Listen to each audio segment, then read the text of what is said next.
be the God and Father of our Lord Jesus Christ, who has blessed us with every spiritual blessing in the heavenly realms. For we are chosen.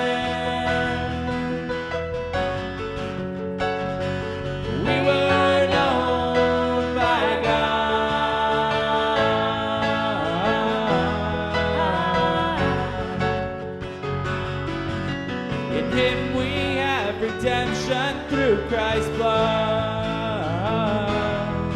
He forgives our sins according to His grace and wisdom. For we are chosen.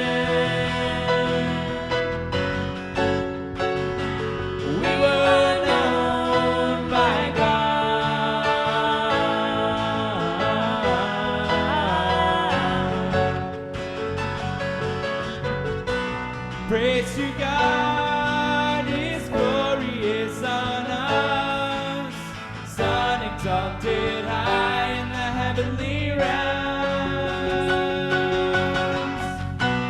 Praise to God, His glory is on us, Son exalted high in the heavenly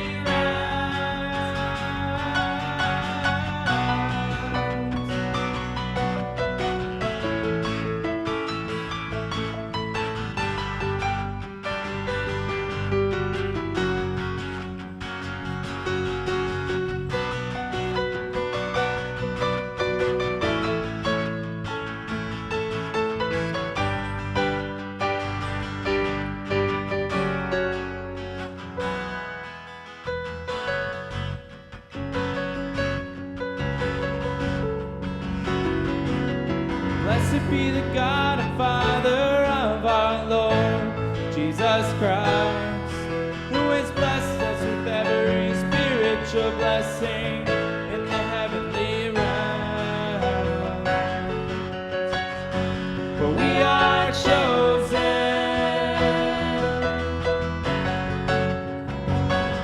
We were known by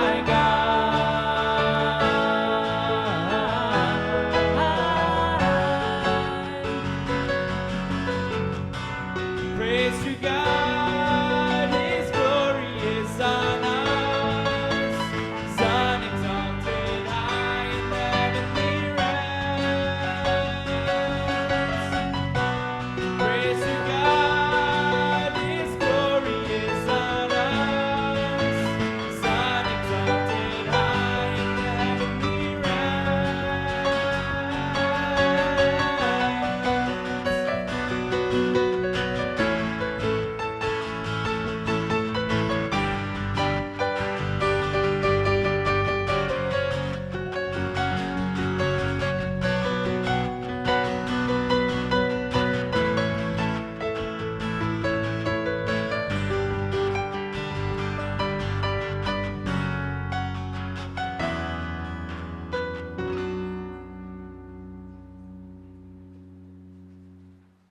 Well, welcome to the Prolife Team Podcast. I'm Jacob, and I'm here with Robin.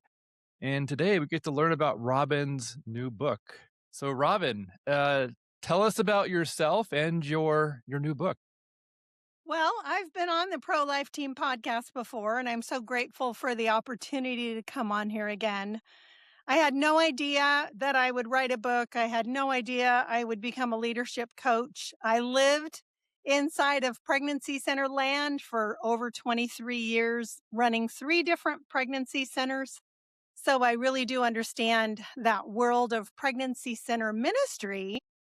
And I remember many years ago, I took a sabbatical, my one and only sabbatical. The board was so gracious to give that to me.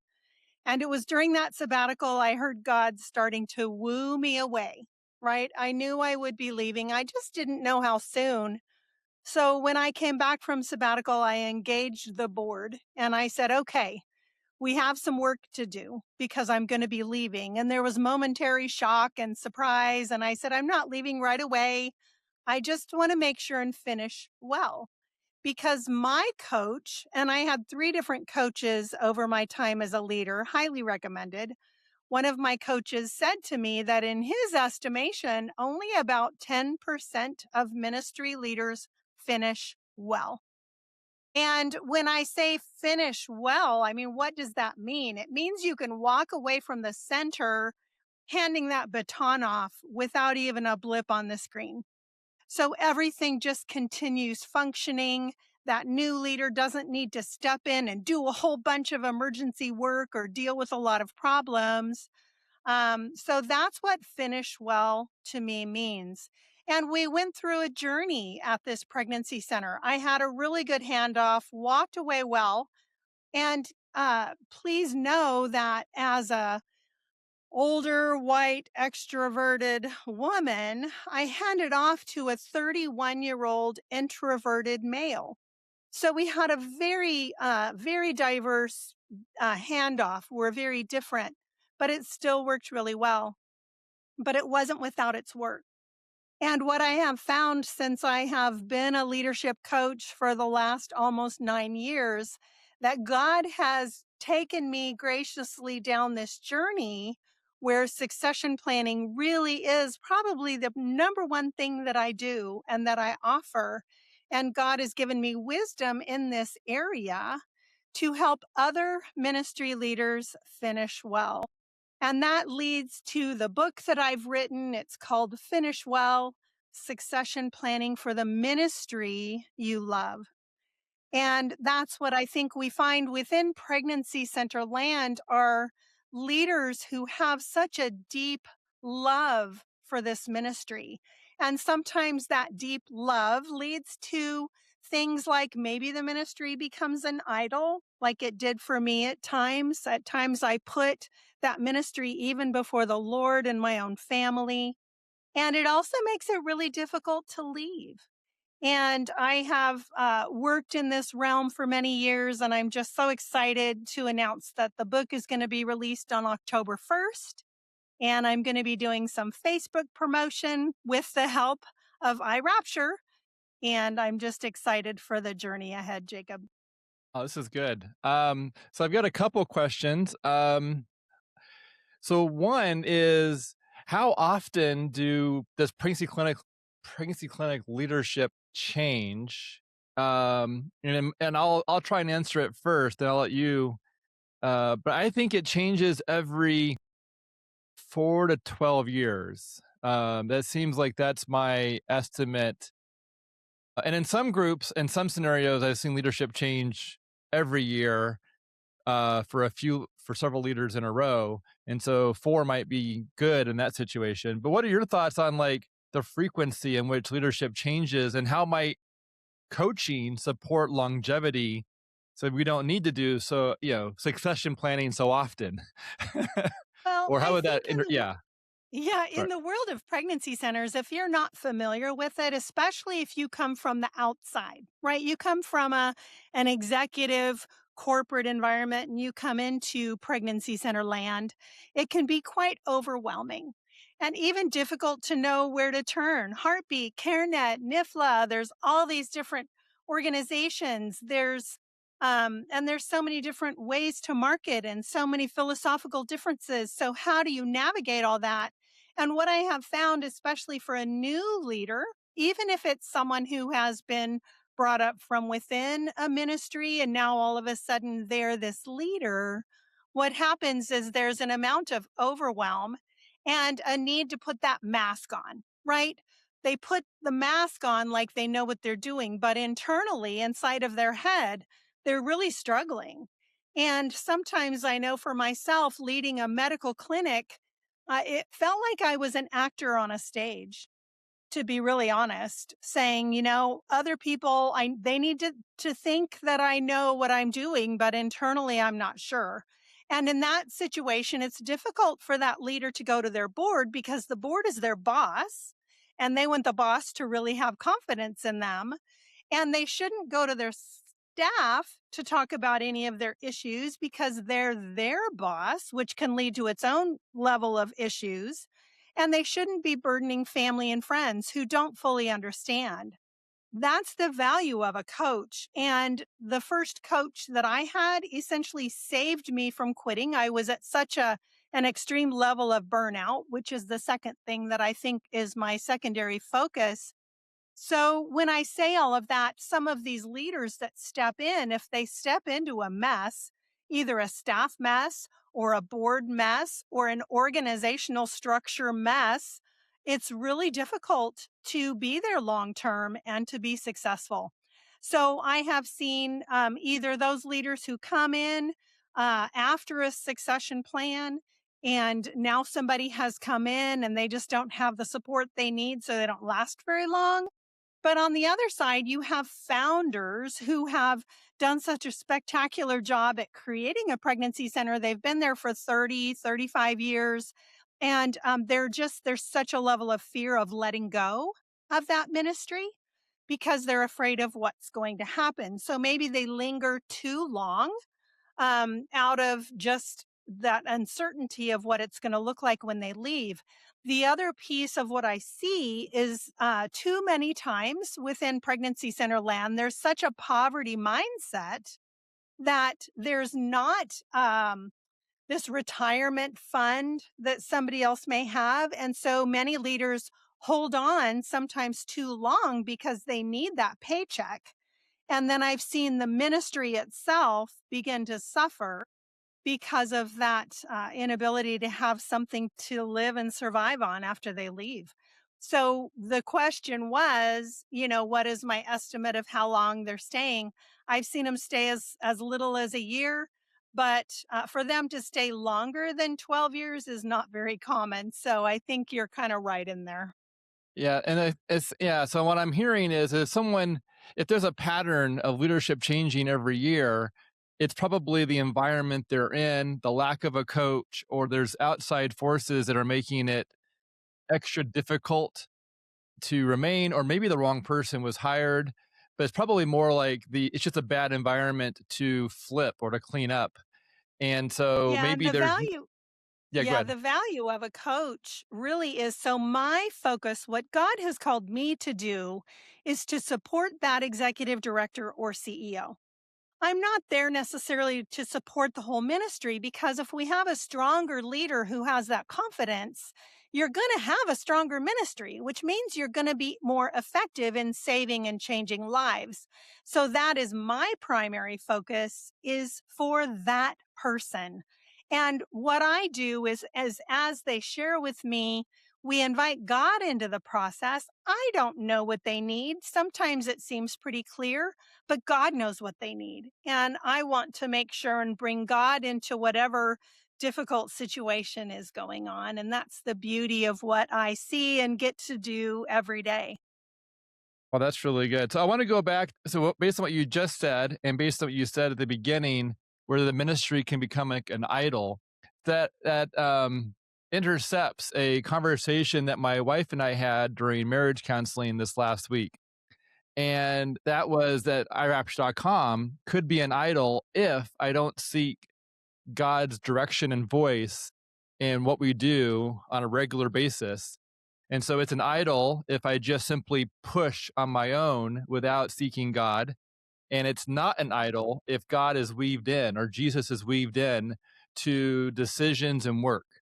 And so, how would you reflect on that concept of ministry being an idol versus not being an idol? And how would you, yeah, and based on the pastor at my church framed it, whether God is in every decision slash day makes the difference on whether it's an idol or not.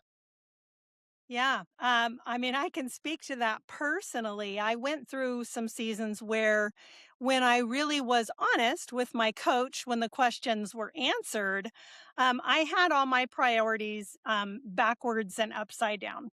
So it's just something that when this happens, because you're trying to save lives of unborn children, it feels so vital, and it's really critical to what's going on. And it feels more important than sitting and having a date night with your husband, or spending and hanging out with the Lord, even. There were times and seasons I went through where my quiet time and personal time with the Lord was not very good because I had to hurry and get to the office. And so when things get flipped like that, the value of a coach is helping a leader learn to set those goals and priorities for themselves and the boundaries that will protect their heart, mind, and soul. Because what happens to have that outside voice, completely outside your scope of your life, that can hold you accountable to different levels, can be beautiful, but it can also be that iron sharpening iron type of a thing that happens. But it's really easy to flip and to make that pregnancy center seem more important. Plus, the other piece of this, when it comes to saving a life of a child, we feel like the burden is on us.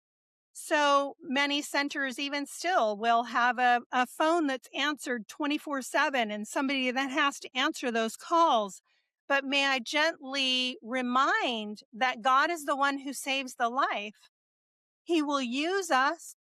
But if we're saving lives to the expense of taking care of our own heart and soul, I don't think that's pleasing the Lord. And that's a difficult thing sometimes to admit to. It takes some humility to answer that, and to be honest. Yeah, that's really good. I yeah, I like to work. And so I often will work and even without seeking God's direction and voice very often. And so it's a good reminder. Like that's a reminder that I would enjoy hearing daily, weekly, all of the above, because it's such a important part to do to have the work be in line with with God's direction and not simply to complete projects. Yeah, well, you're talking to the to-do list project queen. I mean, work is it feels very fulfilling. But the reality is, we must learn how to rest. I mean, Jesus is the perfect example at the busiest height of his ministry. He's like, nope, I'm out of here. When people were clamoring for his attention, he was like, nope, nothing's more important than that time with the Lord. Hmm. Yeah. So some of the things that my pastor has told me is, if you don't answer those emails today, what's the worst thing that's going to happen? And is that okay? And can you be okay with that? And things along that line of, letting it sit there, not getting it done immediately. And I have a really hard time complying with that pastoral advice. I Well, just simply run I a have zero inbox and so, it's hard for me to, for yeah, anybody who's listening, believe it or not, you can parent your email. I know some yeah, people, they only look at their email a couple times a day and then they close it. They don't have it on their phones because what's happened in our culture is email has turned into instant messenger. yeah, Like, okay, I'm sending you an email. Okay, where's the response? Right? I'm looking for it immediately. And so it's really important, even within your ministry or your business, to say, okay, this is the structure.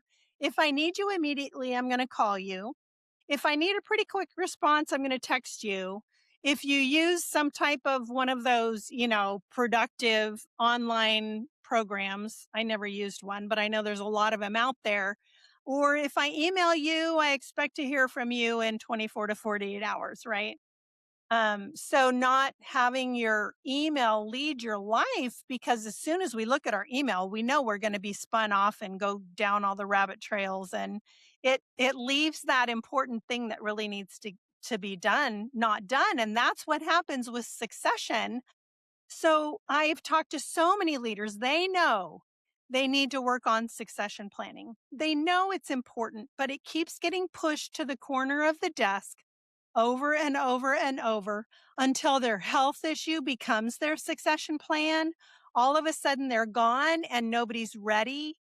So this is part of the premise of this book, is whether you're going to leave in 6 months or 10 years, talk about succession now, because you have no idea the number of your days and how long you'll be around. And if you can get on top of it, and the premise of the book, it really talks about 4 areas where you need to focus. as a ministry leader. And the first one is on yourself. There's a lot of work that needs to be done inside of yourself before you leave. What are you going to be going to? What are you going to be doing? How are you going to deal with the grief and the loneliness and so many pieces that leaders don't think about?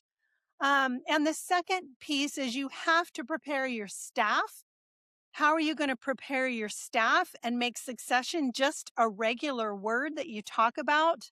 You have to prepare the board, which is its own separate issue. I did just release a board training inside of Bright Course for ministries, and that's really helpful. But then you have the piece of strengthening the organizational structure itself.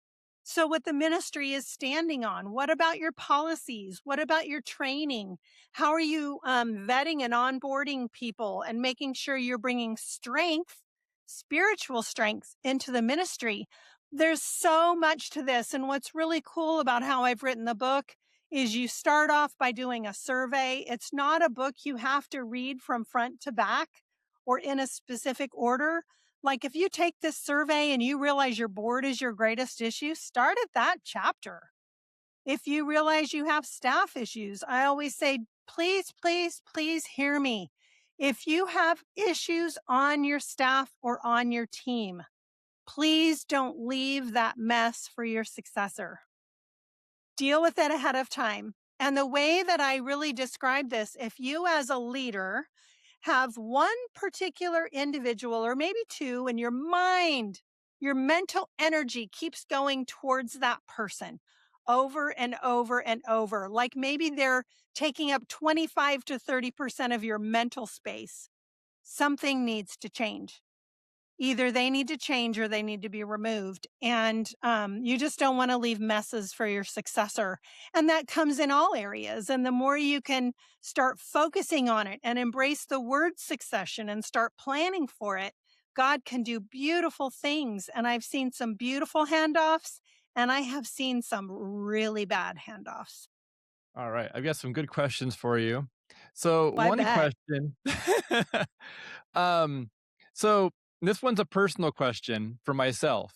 How might I support leaders who are retiring? Because sometimes I'll hear, and just today I got an email, or yesterday I got an email from someone retiring in a month, and they're where I'm meeting with the director who's on the way out and the new director that's on the way in. And so how could I support teams that are in that transition as an outside player, not knowing if they've worked through a workbook or book such as yours? How might I support that leadership handoff? Yeah, you on your end, and that's a really great question, Jacob, because you have no idea what's happened on their end. They may have had a beautiful transition and prepared for succession. They might not. I think the only thing that you can do, Jacob, is ask, how can I be most helpful for you? I think that would be such a beautiful question to ask the new person. Thank the outgoing person. Ask the new one, how can I be most helpful for you? And encourage them to get a coach.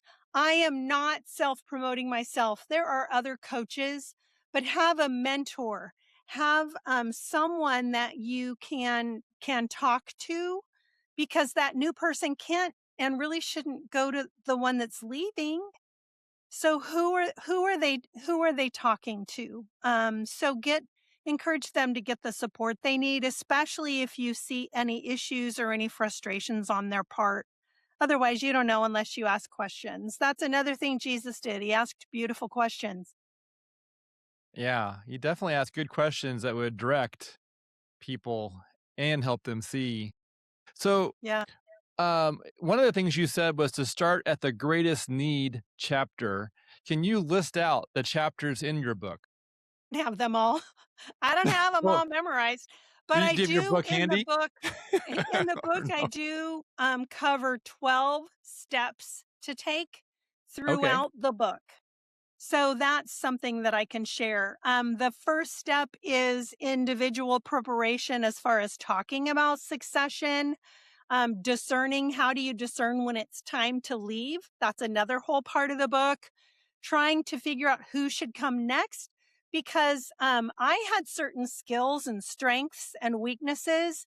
I kind of had an idea what the ministry needed beyond me to take it to another level. And so thought process went into that. There's also a lot of prayer and faith that has to happen. So that's all step number 1 is the first part of preparing yourself. The second part of preparing yourself is that individual preparation, which is focusing on yourself and your own heart. I had no idea the level of loneliness and the level of grief that I would experience after leaving.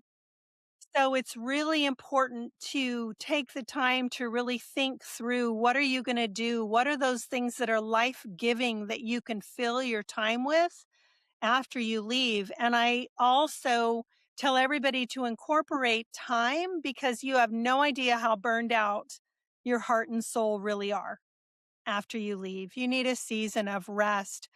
You want to, one of the best things that has, and I'll try to cover those exact 12 things in a minute, but one of the number one most helpful items that any of my clients have had with any of the things that I have done on succession planning is the need to create a things I do document is what I called it, really fancy.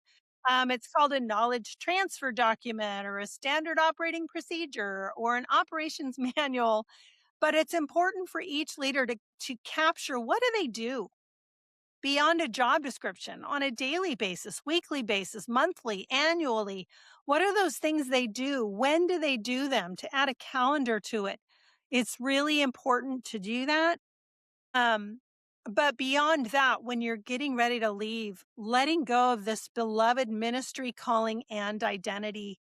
My pregnancy center leadership role became my identity. Everywhere I went in our town, which is about 35,000, I was known as the pregnancy center leader. And almost 9 years later, I still get asked how the pregnancy center is doing because that was an identity and I had to learn a new identity for myself. God has a purpose for your life, but many different paths you can take along your life to fulfill those purposes. So I had to step into a different calling. Hmm. So those are the things with individual preparation. It's talk about it, discern when it's time, who should come next, having prayer and faith, focusing on yourself and your heart, that things I do, letting go of a beloved ministry. So beyond yourself, you have to begin to prepare the organization. And that means creating that solid organizational structure. Finding and keeping great staff is part of that. Preparing for that incoming successor. What are the things you will do to make it easier for them? Creating a strategic plan, painting a clear financial picture. There's just a lot of things that go into that entire process. The book goes into everything in such greater detail, even how to build a stronger board. How do you get your board more involved? So, the greatest thing that God showed me when I took that sabbatical is that I was the center of the ministry. Everything revolved around me. I didn't have a huge ministry, but I did have, I think, 11 paid staff, probably 5 or 6 full time and some part time, but everything revolved around me. I ran everything. I ran the board. I was the strategic vision. I did everything. And God clearly showed me that if I didn't figure out how to get out of that swirling, busy middle, that my successor would not succeed. And so that was a pretty clear Hmm. warning sign that I needed to figure out how to not have everything revolve around me. Does that make sense?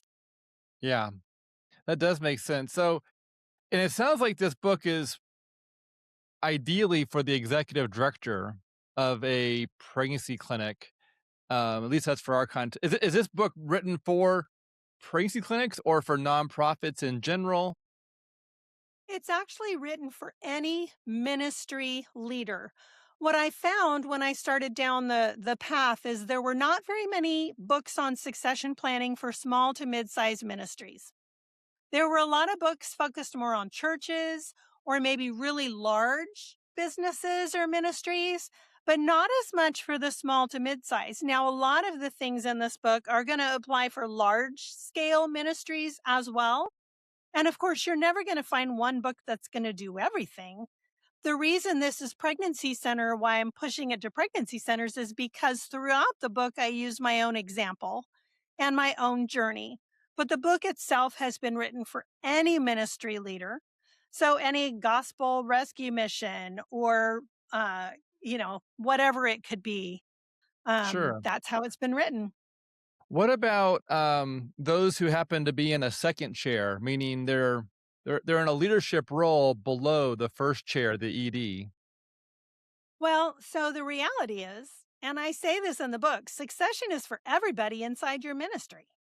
Right? Even the board members, they should always be thinking about who comes next and how are we bringing them in and how are we going to help them be successful and how are we going to vet them to make sure they're solid before coming in. So, yes, this would also be for a second chair, especially if that's someone who is being considered to come into the role. Any board members who are listening, this would be a great book to give to your executive director and your board members to have everybody read it and understand, knowing that not every word in this book is going to apply to everybody, but there will be helpful things in this book for any ministry leader who's listening. Oh, that's good. So, when is this book going to be available for purchase, or is it already available? I don't even know. No, it's being released on October 1st. I don't Okay. yet have a pre order date. My recommendation is to follow me on social media. Find Robin, I think it's under Robin Duell Fuller, is my personal, or Bloom Coaching with Robin Fuller. You can look there and find my Bloom Coaching page on Facebook. I'm also on LinkedIn. So if you follow either one of those, we will be offering those links as soon as we have them. You can also go to robinfuller.coach/book. That is a web landing page that it's not live today on the day we're recording, but on the day that someone listens to this, that is probably live. You can put your email in there and we'll let you know as soon as the book is available. But we're pretty excited for this because when it comes to the world of succession planning, there aren't enough books on this topic. Awesome. So Robin, where in scripture did you find inspiration for this succession planning work, or this advice, this book writing? What Bible passage really speaks to you in supporting this effort you put in? Yeah, well, there's a couple different ones. You've got Moses to Joshua, which is a beautiful picture of transition and a healthy one and good communication all the way through. And then you have King David and kind of the mess that happened there with all of his sons and the lack of clarity in what that can be. You also have Elijah to Elisha and the beauty there that happened. So those are three pictures of transition, both good and maybe not as healthy. Even with Moses, you have the time as a leader when Moses was trying to do everything, and Jethro comes in and says, Moses, you need help. And part of succession planning to make it successful, the reason why you write everything down in this Things I Do document is not to just note everything you're doing, but to put the thought into what are the things I should be doing and what are the things I should hand off. When I did this exercise, I realized no one person could do everything I was doing.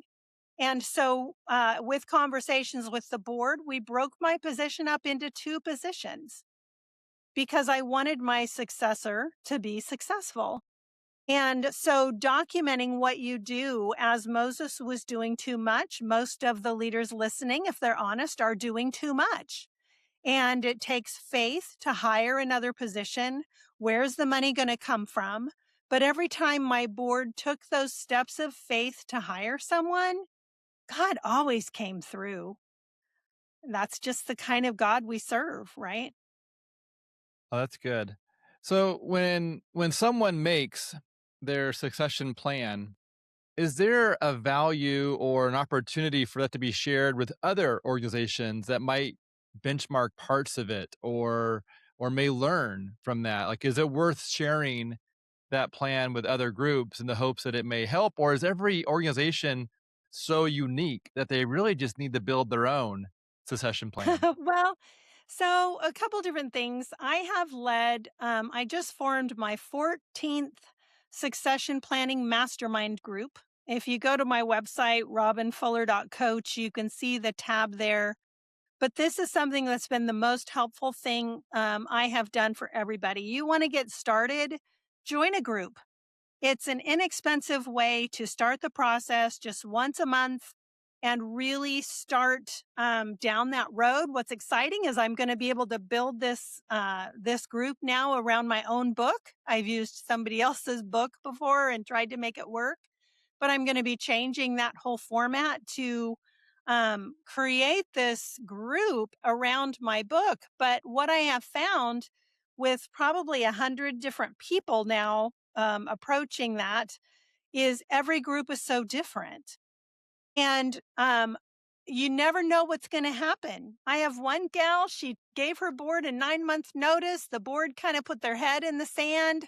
Her date came and she left, and they still hadn't hired somebody. But in that case, she finished well. She finished well before the Lord, right? Who is ultimately who we answer to. It's not her responsibility that the board did not respond in the way they should. I've seen situations where somebody left in a big conflict situation, and it's almost like God said, okay, finally, now I can get the right person in there so this ministry can thrive. I've seen, even in my own case, it happened so much faster than I thought. I thought we would start advertising and it would take forever. What I didn't realize is the day that we advertised the position on Indeed.com, which can be kind of scary, that was the same day that my successor saw that ad living 6 hours south of where we lived.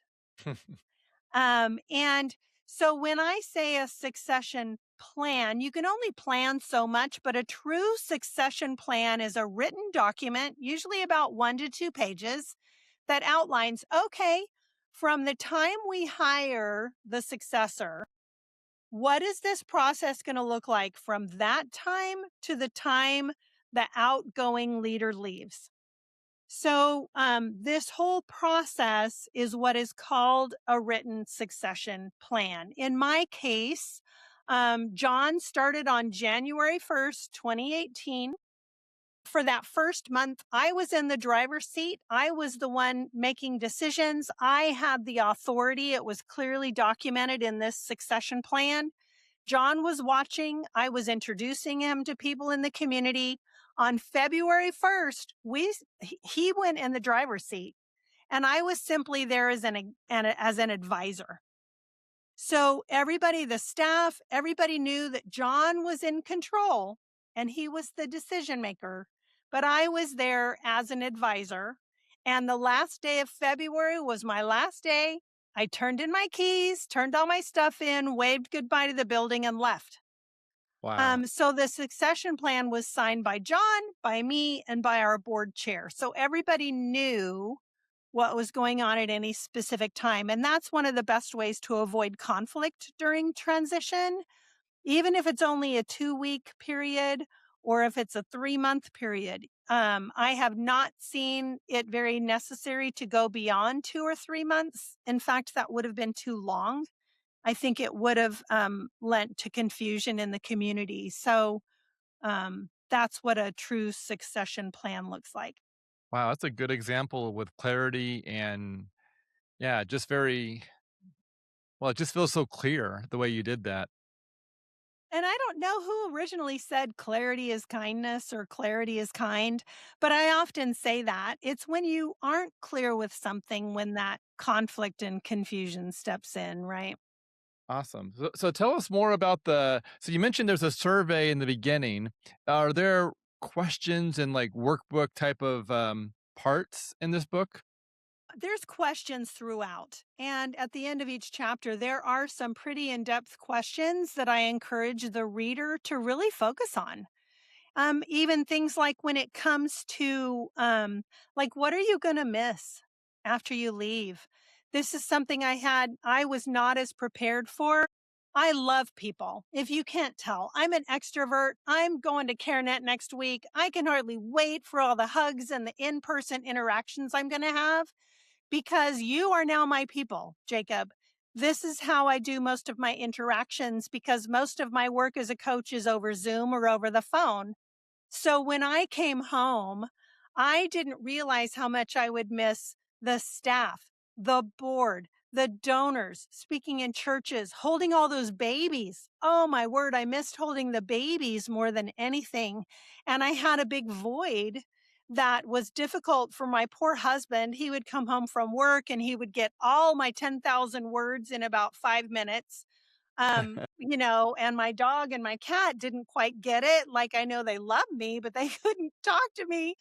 So God and I had a lot of conversations and I really tried to listen but there was a lot of loneliness. So at the end of each chapter are some pretty deep questions that I encourage everyone to answer.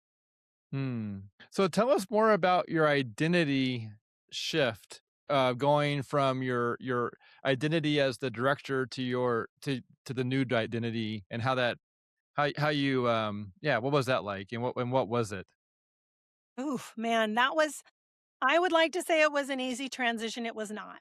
I was the pregnancy center leader. And what made that difficult is I would be out in the community after I left and I'd see a donor and they'd say, "Oh, Robin, we miss you. We're not really a fan of the new executive director." And all of a sudden, I noticed this pride that would kind of start sliding down my body. And I'm like, "Oh, I don't like this." And uh, I had to stop any of my thoughts and say, I know the director's doing a great job, right? Because it's easy to say, "Oh, thank you. Yay." And then all of a sudden you start thinking, "Oh, he's not doing a good job." So it's so important to be your successor's cheerleader. And my personality is such that I couldn't go to the banquet the first year. I think I'm too prideful. I don't have the levels of humility to be involved there.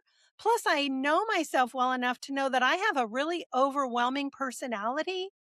And so to be involved there may be difficult on my successor. Now, I've heard of other situations where maybe somebody after some months is able to step back in and be helpful, but there are huge cautions there because unless you are a person who can then listen to decisions being made that you don't agree with and keep your mouth closed, um, it's not a good idea to go back. So my identity took time as I knew God was calling me to help other pregnancy center leaders. It's just taken time for some of those leaders to trust me, to have those conversations, to see if I might be someone who can be helpful in their life.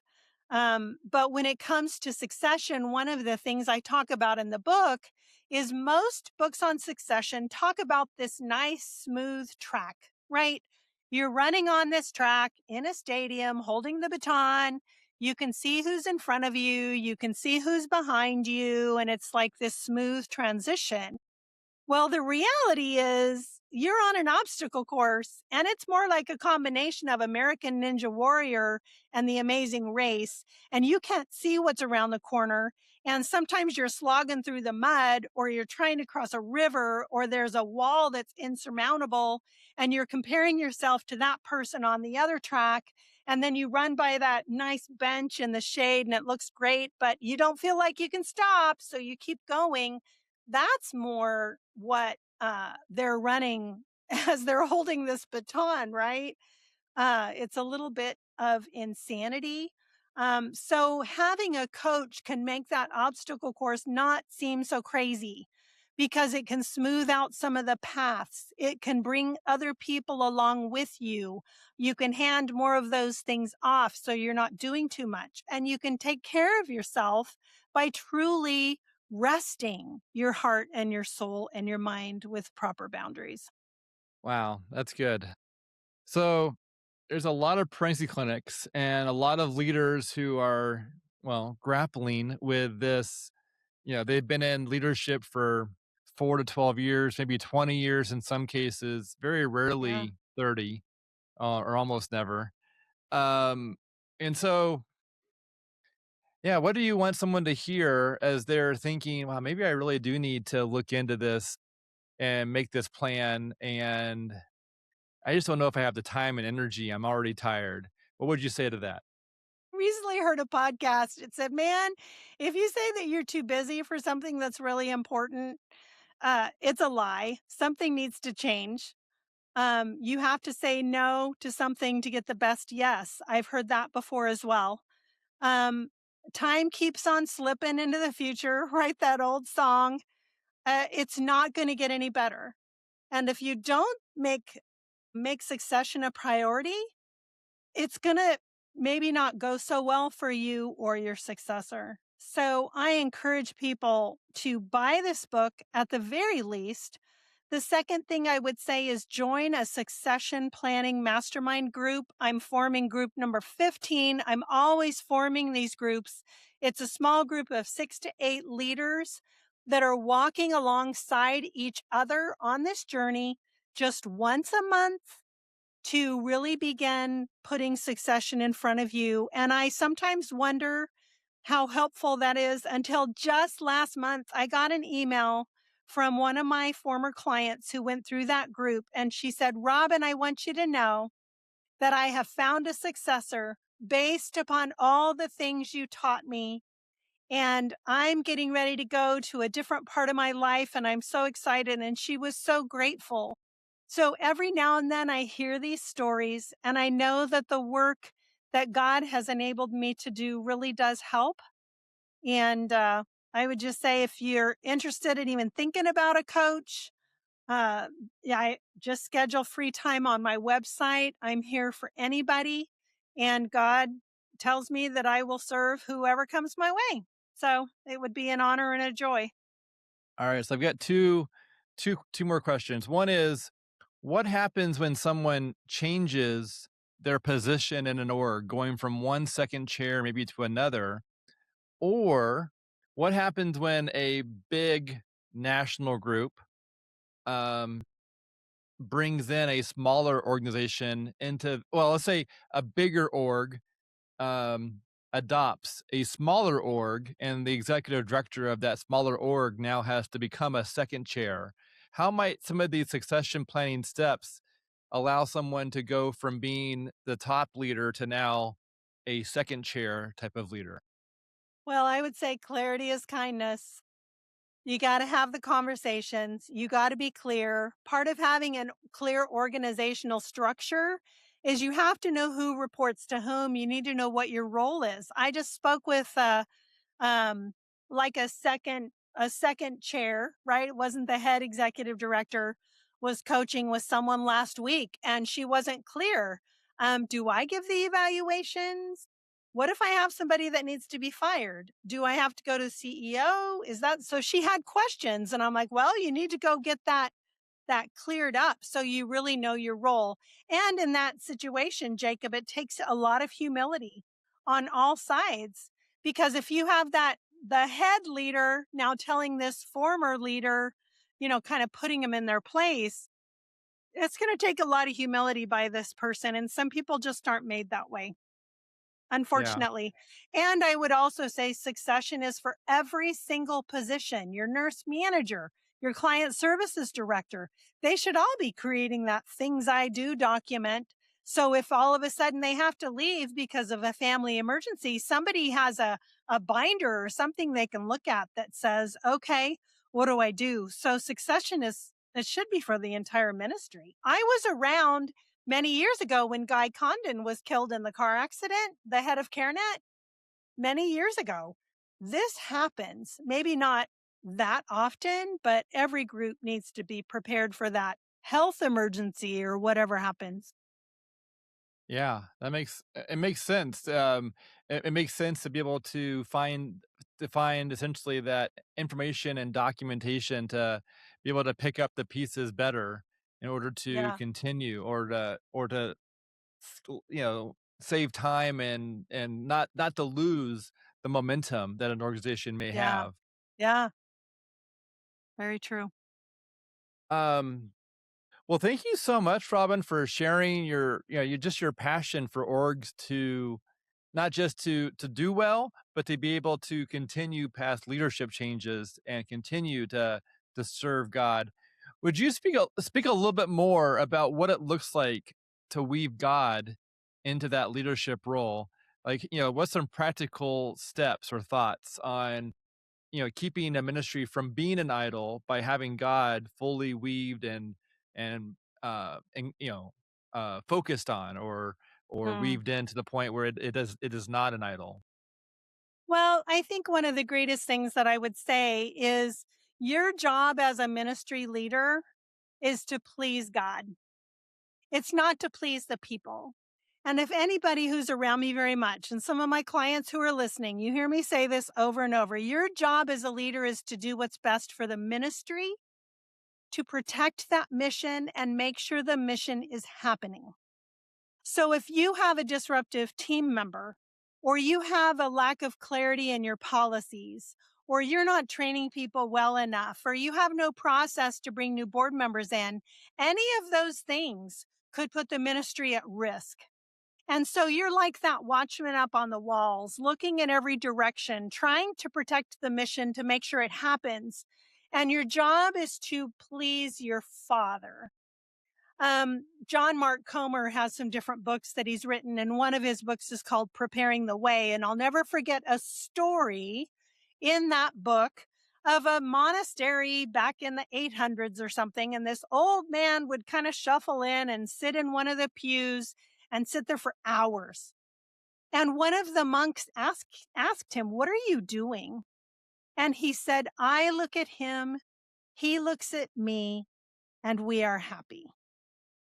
So when I share that, ultimately each leader reports to the Lord in what they're doing. And if they aren't connecting with him regularly to get their marching orders or to be able to hear what he says, then it will be difficult to finish well.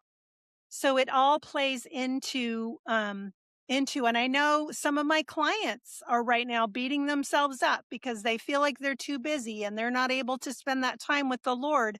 And part of our interactions and conversations are how can they build into their life that time with the Lord? And the reality is most of the time they need to hire another person because they're doing too much. And the board needs to take some steps of faith and hire the people in order to protect that executive director. And that's what I encourage boards to do is to protect their leader and make sure they're holding their leader accountable to not being burned out or overwhelmed. So one of the leader when Heartbeat International had Peggy Hartshorn as the executive director, and Jarrell Godsey was the VP or vice president, or I guess she was the Yeah. president. And then probably 10, 12, I don't know how many years ago, Jarrell was, graduated to the president role, and Peggy Hartshorn supported him, and still supports, at the Heartbeat conferences. She often will Yeah. be there and supports Yeah. the leadership.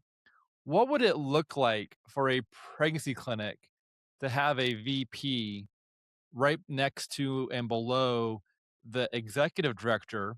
And does that ever happen? And then also, what would that position be called in a pregnancy clinic space?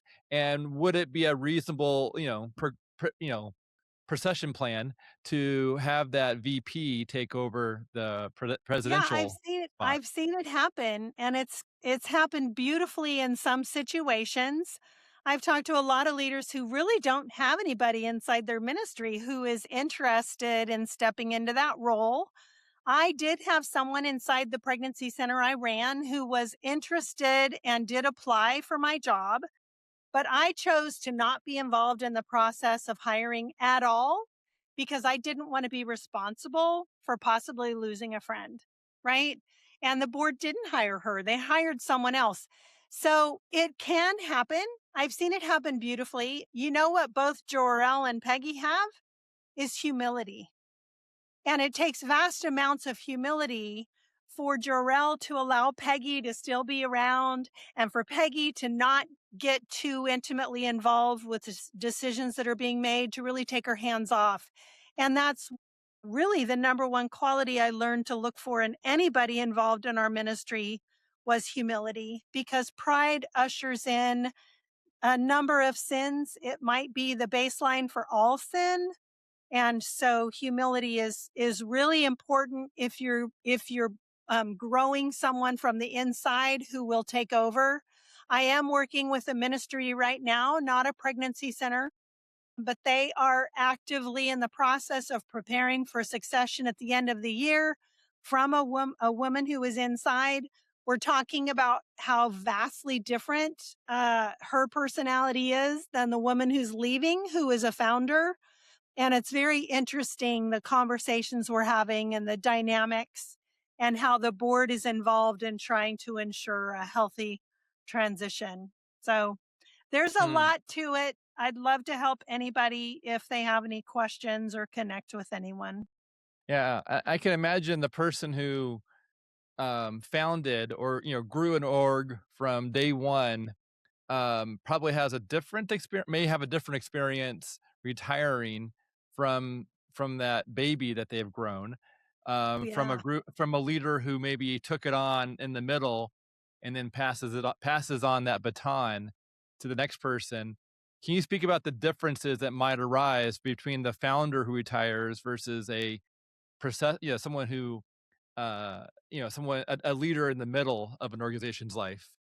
Yeah, well, usually ministries are founded and birthed out of great need. There's a lot of passion early on. The founder's doing everything, him or herself. So they are pouring their heart and soul and they know every single aspect of the ministry, right? So the person who's coming in to take over doesn't have that history. They don't necessarily have the knowledge, so that the founder, the outgoing person, has even a greater and deeper level of responsibility to write down and get all that knowledge out of her head, because she knows what's happened. It's just automatically in her head, but the next person's not going to know. And we're also dealing with changing cultures, and we're dealing with changing futures. So what worked in the past isn't going to work in the future.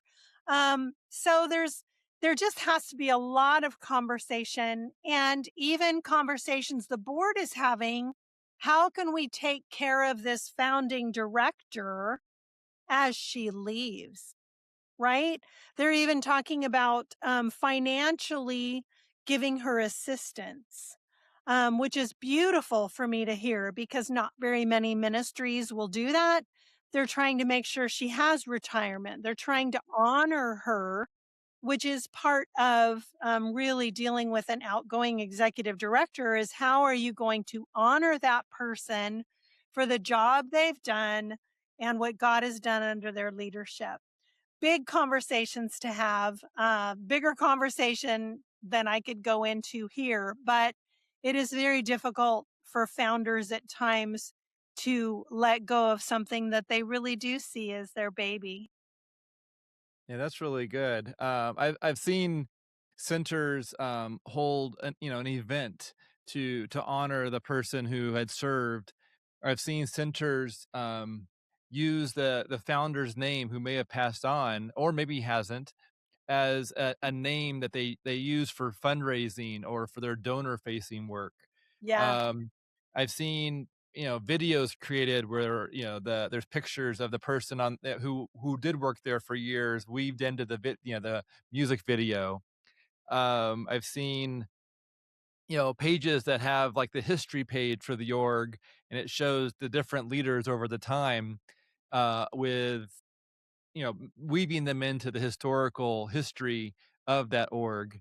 as a Which is reflection a of big the root. which is a that's a big part that I talk about is you have to have a written historical document that's capturing who has been involved along the way, because I got to go to the 50th anniversary of the first pregnancy center I ran. And it was fun to look back through the history and see all the different executive directors, including me, way back in 1989, as this young whippersnapper. But what happened under my leadership, and it's a beautiful way to honor. Everybody's going to be different. What's really sad is the directors I work with, where there's no honor, there's no mention, there's no luncheon, they're just gone. And that really grieves my heart when I see that. Yeah. Well, this has been insightful, and I really enjoy just the wisdom you've been able to share with us here.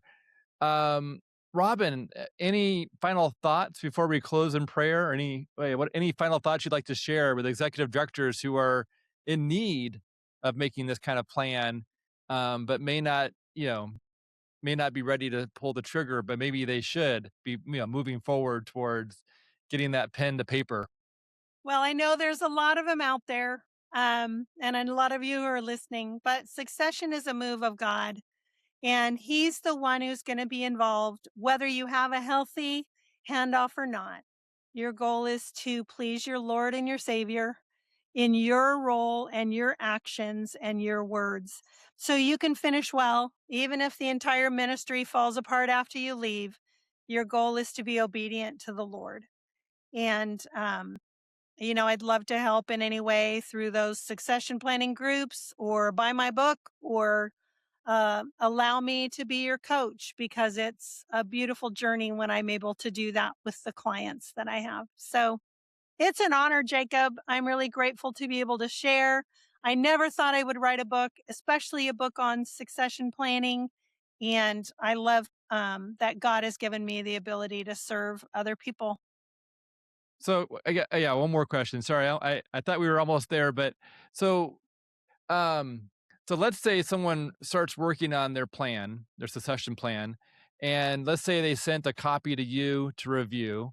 Let's say they sent a copy to their board to review, or leadership in their org, and maybe to their pastor to review.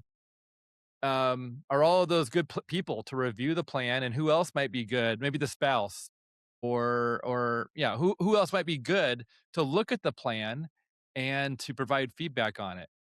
Well, you kind of can't get the cart before the horse.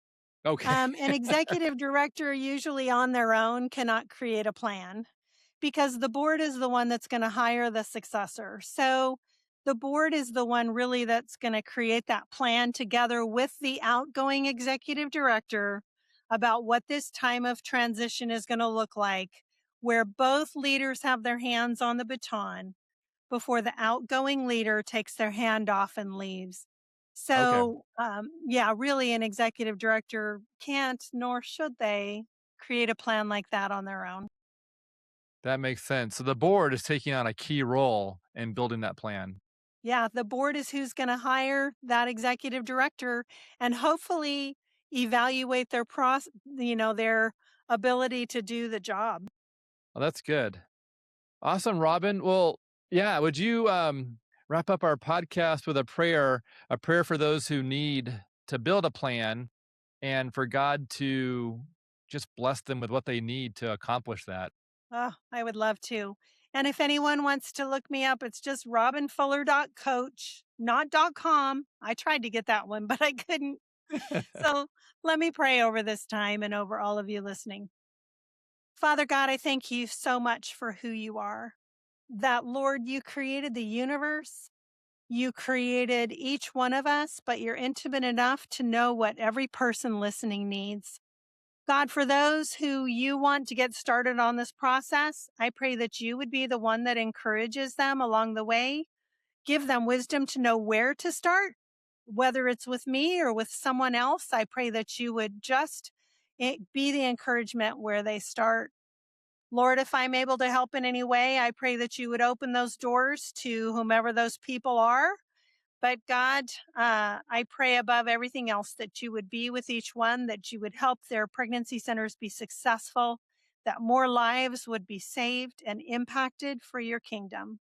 Thank you for Jacob and this podcast and everything that he's doing at iRapture. And I pray just a special blessing over him and all that he has going on, and that you would give him that ability to make sure iRapture is never an idol, but God, you are always first. Thank you for what you're going to do even today. In Jesus' name, amen. Amen.